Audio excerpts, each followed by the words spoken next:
there's some really nice people, a lot of great programs in Shaw High School that's not talked about a lot. They don't even have a lot of those programs in some of the other suburban schools or in Cleveland.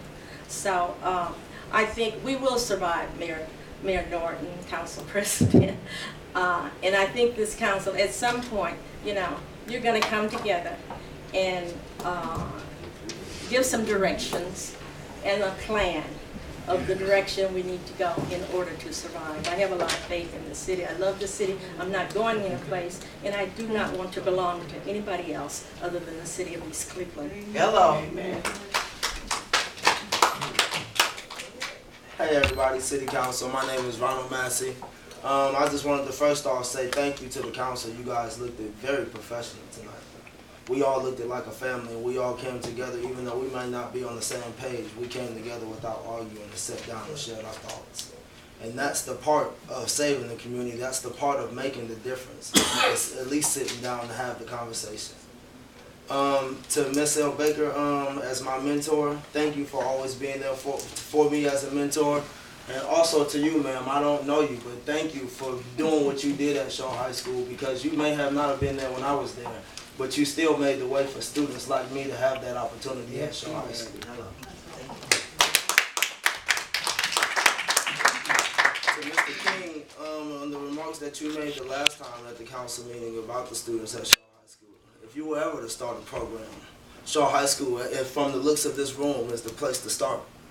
As the lady said before us, there's so many programs at Shaw High School that go unnoticed, and Seoul and Bedford, some of the top schools don't even have that program in their school, which as far as our auto tech, career and tech, all of the programs and links and connections that we have inside of our school. We have tons of organizations inside of our Shaw High School. We've even linked with Case Western Reserve. So, you know, before you down our students, I think that you should look into it and spend the time to actually get up there and know the students before you speak upon it. Thank you. Also, I wanted to show off my t-shirt that we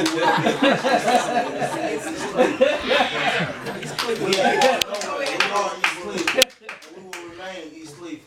Thank you. Young brother. My name is Walter Melton. A voice, council, mayor. Hey, listen, y'all talking about Fords? Beat Ford to the punch. Let's go down there, holler at the developers at Case Western Reserve and get them to come out here and work with us. Right. I mean, if y'all dealing with Fords, man, I hate that dude.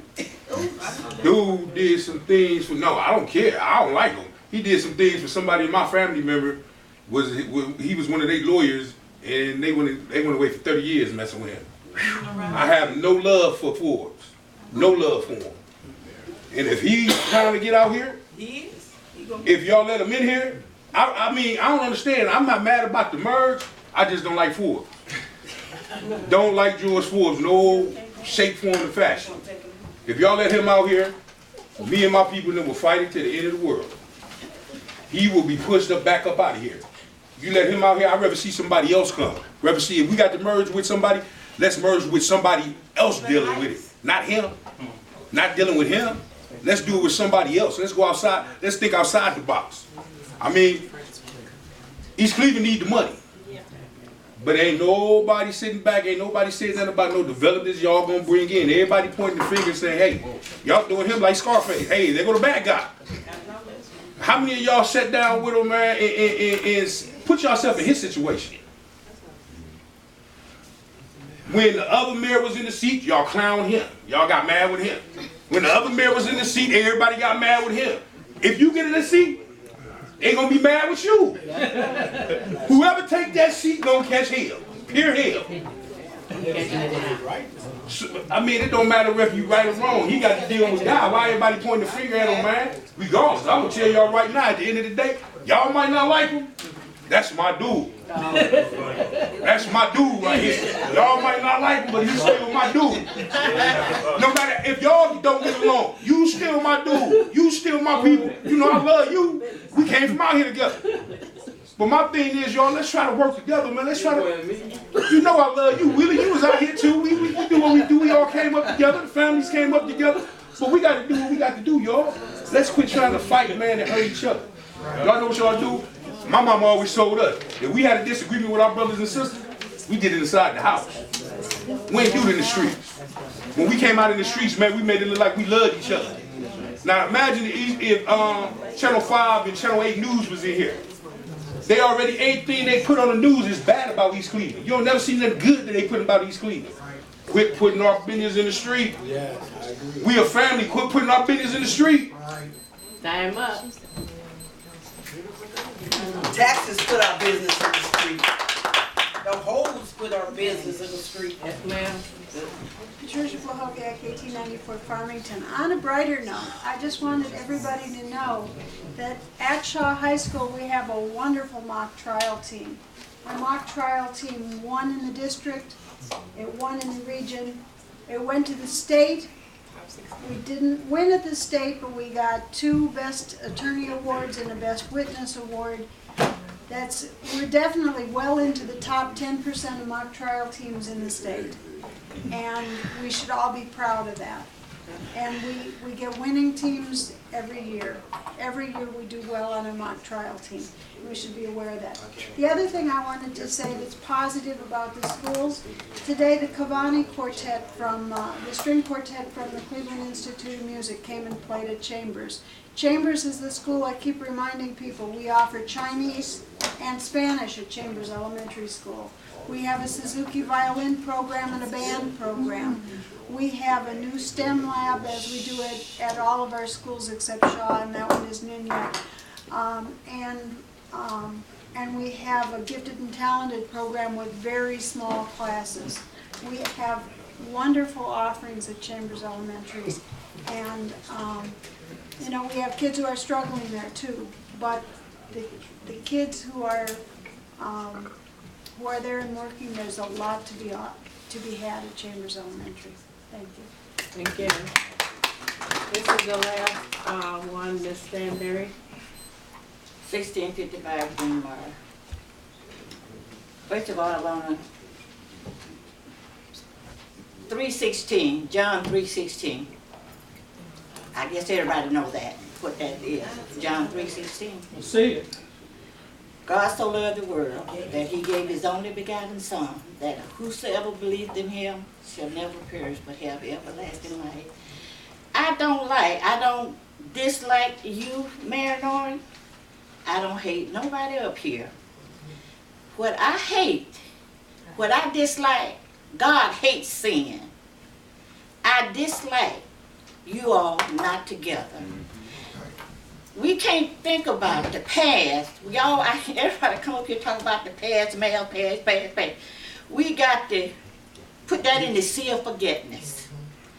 Think about the future. We can't go forward constantly looking back at what done happened before.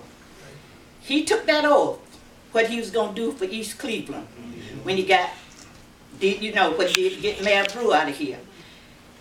Brewer didn't do everything was right. I agree with a lot of things he said because he educated us and a lot of things. I applaud him for that. Now, you sit in that seat, Mayor Norton, you said you was going to make a change. I haven't seen a change. Look, Hitler got worse. He ain't got no better. So now what you all need to do, what we need to do, get together. We ain't got together in how many years, how long you been in there. We ain't got together this far. So now what I say, look, if you ain't doing the job, look, get off the pot, let somebody else get up. If it ain't nobody but me, I think I could do a better job. And I done been in a lot of colleges, and I had a lot of nieces, nephews, grandson, granddaughter been in college because I done been, you know, I done went in and seen them graduate. But I finished the 12th grade. I got common knowledge. I think I can do better than what's going on now.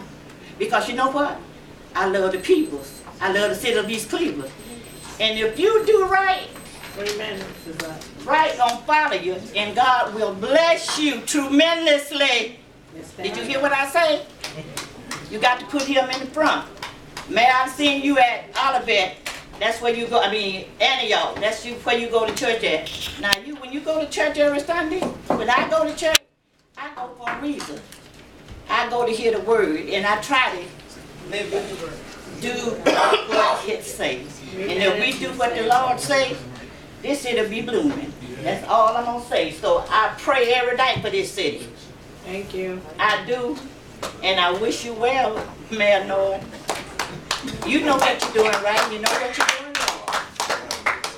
Thank you. Thank you. I appreciate all the comments, and I wish everybody well. The next item on the agenda, which we wanted to get through as expeditiously as permissible, is that the response of council and the mayor to the remarks of the people. Mr. Mayor, you want to go first? Okay. This is the response of the mayor to the people. I'd like to thank all of you for attending the Gary Norton Fan Club meeting this evening. It's been a wonderful opportunity to host all of you. First point about the mayor's designee in various meetings. People talk about the mayor must and has to attend all of these meetings. That's not true, and I think all the council knows that. We have a competent staff who was able to attend.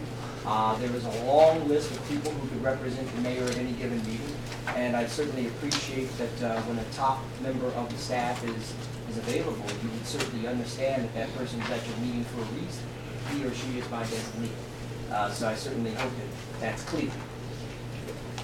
Council mayor communication. You know, East Cleveland's political culture is interesting to say the least. We are participating in East Cleveland's political culture. That should be evident to anyone who has seen 1 or 2 or 3 mayors in the city of East Cleveland, 3 or 4 or 5 council members come and go. It's the same setup after a couple of years. It is the council and its members saying one thing, it's the mayor saying another. The mayor says the sky is blue, the council says the sky is green. The mayor says the grass is blue, the council says the grass is green. That's the political culture of the city of East Cleveland. And make no bones about it, we are participants, and right now we're the feature actors in that political culture. I just call it what it is.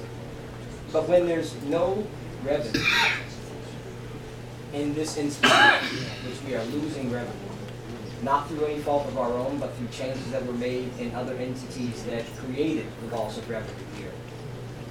Politics gets very personal, and politics gets very vicious. And we've seen that. So the things that are actually symptoms of the larger problem, that is, there's a revenue shortage, a structural revenue shortfall, year after year after year, and decade after decade after decade, we have to blame somebody. So our memories are about 6 to 12 months long, so we blame the people who are currently here. But I think that we all know and understand that these challenges go back decades, this culture is decades old, and we are the people who occupy these offices today. And God help us, we should be working together.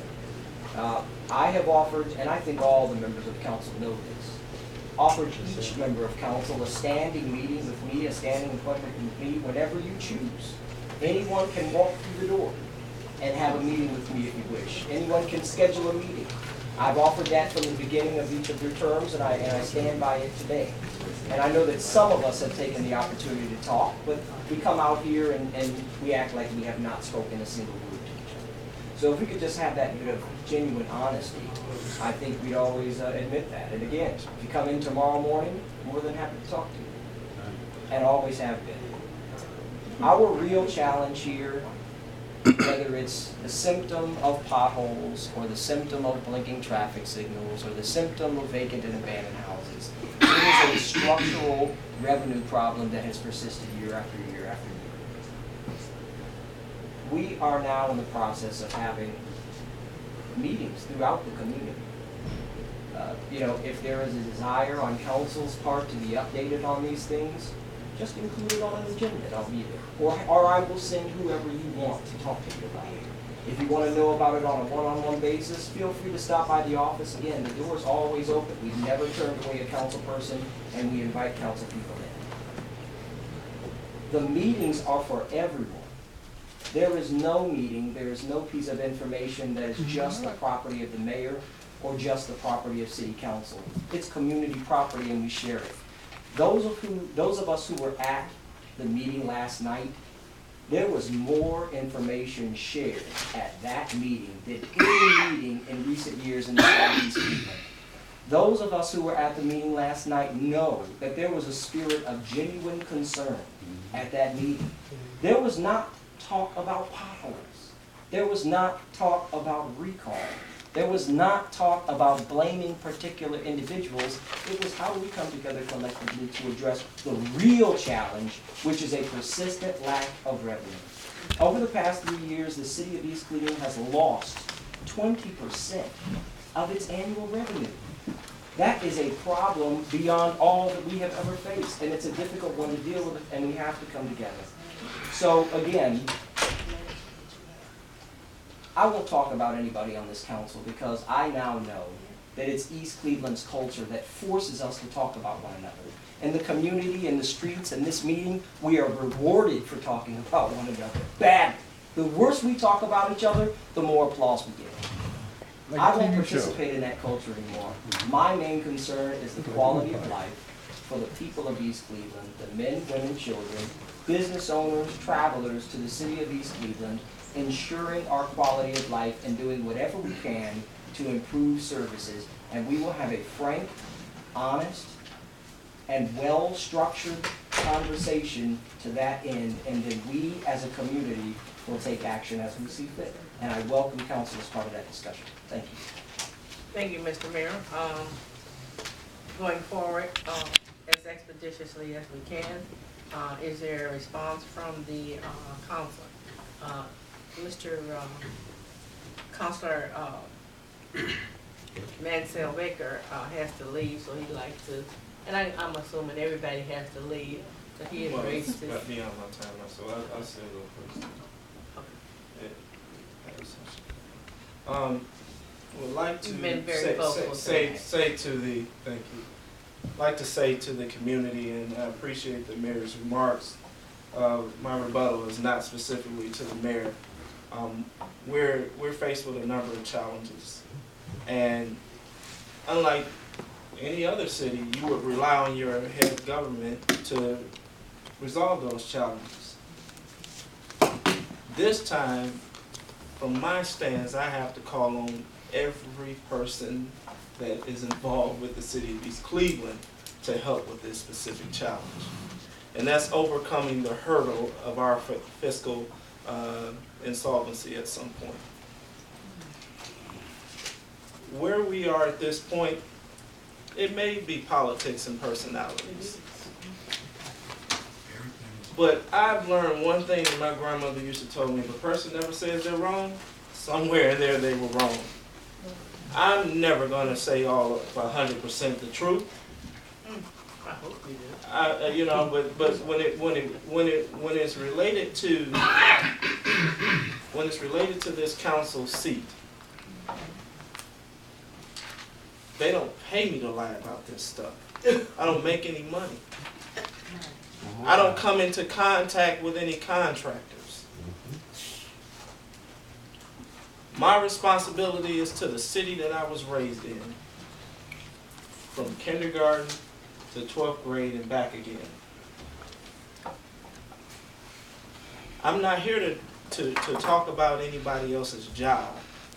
I'm not here to talk about, you know, what people talk about behind closed doors.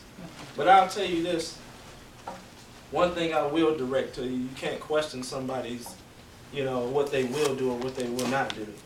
And, you know, I'll be transparent to the community. I did accept an invitation, and I actually initiated the contact, and the conversation that we had was about something that transpired prior to my exit.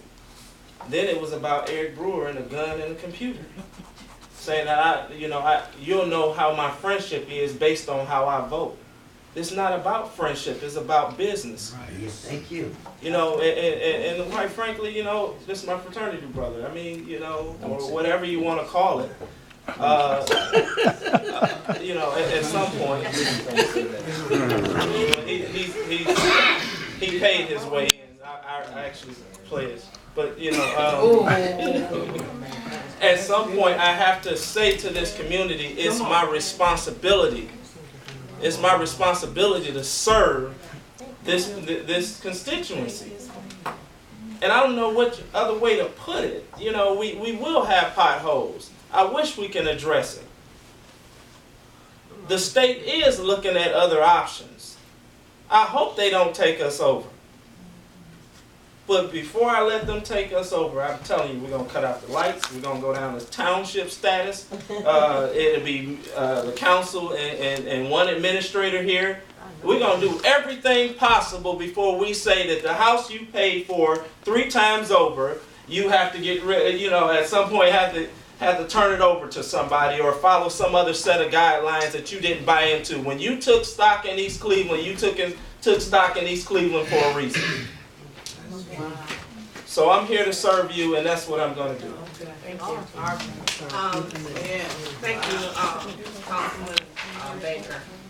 Councilman King, you have anything to address or say? Thank you, Council President. I'll try to keep it brief.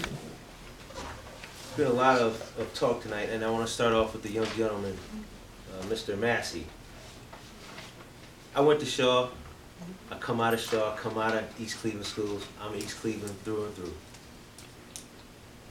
After our discussion last week, I drafted a letter, and if you got time afterwards, I'll see to it that we get you a copy of it, extending, as Councilman Wheeler says, the olive branch out to Shaw.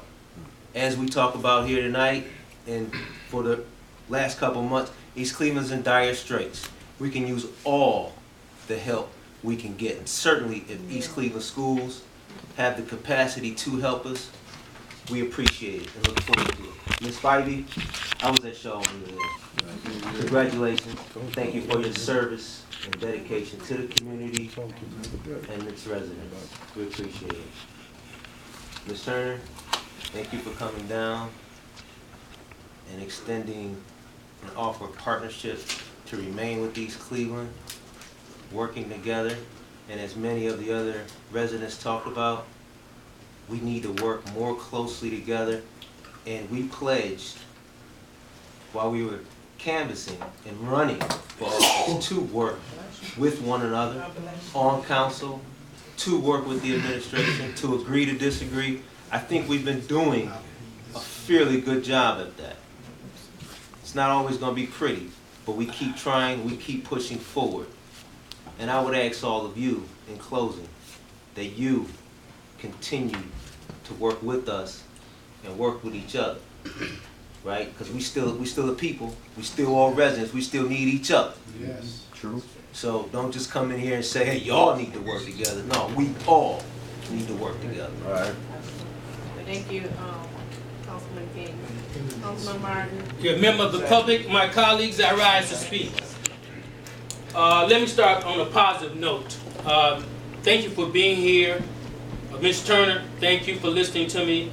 Me and Ms. Turner was talking about the East Cleveland Neighborhood Center not being East Cleveland, and she's working on changing that.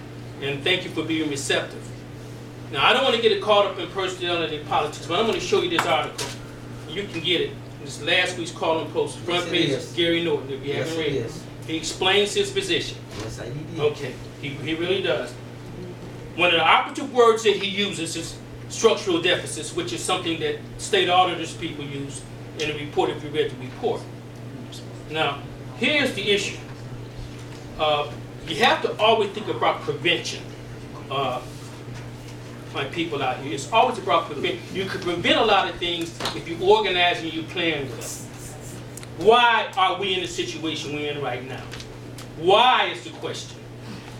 Barbara Thomas, you can recall last year, we got a budget from the administration, and we cut it by 2 or 3 million, and we hadn't did it, the situation would be worse. How can you pay a finance director 80-some thousand OMAs, and we getting those kind of budgets when we know the money wasn't there? Number 2, recovery plan. We have struggled. We have tried. When the 2 new council people came on, were cool about the situation. But after time, facts and information come out. Couldn't get them to come to meetings, couldn't get the staff to come to the meetings. I don't want to deal with the negative, but that's a fact. But let me get to the heartbreaker here. And you need to hear this. And I want you to think about this. We got $20 million from Cleveland Clinic. $20 million. 12 of it went to tear down that facility. We had $8 million, and they gave some of us sooner than we thought. Now, if we were getting $1 million, and hear this. If we were getting $1 million a year when the clinic was here, from here on hospital, and we got $8 million, why aren't we not within our budget? Nobody. If you read the paper like I do, Lakewood is going through the same situation. But what bothered me about the Cleveland Clinic situation, and I have to say this, and this again, my fraternity brother. Please don't say that. Okay, I know he don't want to say that, but let me say this. Cleveland Clinic gave us $20 million. There was no negotiation with the council. We were totally left out. You need to hear this. We were totally left out, Bobby, were we not? Okay? No. Well, they said the money was put into the general fund. Well, the money's gone now. There's no reason, and I want to speak to you from my heart and my soul. I'm a spiritual man.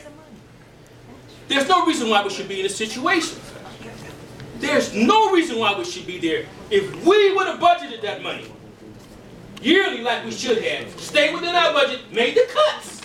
I mean, the finance director looked at the books 5 days a week, 7 hours a day, 5 days a week. No, we shouldn't be in a deficit. Again, when Eric Brewer, whether you liked him or not, when he left us a little over $400,000 or $500,000 deficit. In the last 5 years under this leadership, this is not personal. It's ballooned to 5 to 7 million. It's up to 8 million right now. I spoke with the auditors about it. It's a management issue. What gets you in trouble? And I'll close on this. It's ego and arrogance. And you think you're all that in a bag of chips, and you can't, nobody can sit down and work with you, you have a problem. I've heard for years, Miss Spivey, we need to work together. We tried, and we tried, and we tried. I've been up for 16 years. Woo. They got mad at Joy and Chantel, but they would talk about the budget. But now that the gun is up against our head, they're talking about it. But I think it's too late. I am totally against merger, okay? I'm totally against it. So, if we can, I've been to his office. I was there about a month, and we sit down and talk. We didn't agree on much, but we talked. But if you let this situation get to the point that it is now, Picola Stanberry, it's too late. It's almost too late to turn this thing around. Why didn't the state auditors loan us the $6.9 million? Because they see the way the city's being managed. That's just factual. This ain't personal. So we're up against it right now. We're up against it. Okay? Even when this is over, I'll speak to him. We'll be friends. But Hank Smith, the real deal is this city has been mismanaged, and I'm sorry about that. Sorry about that. And I can speak for him because I lost my job, a county job, because I wanted to serve the people. They said, if you run for re-election, Martin, we're going to get rid of you. Well, I ran for re-election because I followed my heart, Miss Spivey. So it ain't personal here. This is a $10 million corporation now. It used to be a $15, $20 million. But if you don't manage it right, you're going to have problems. I've spoken. Thank you.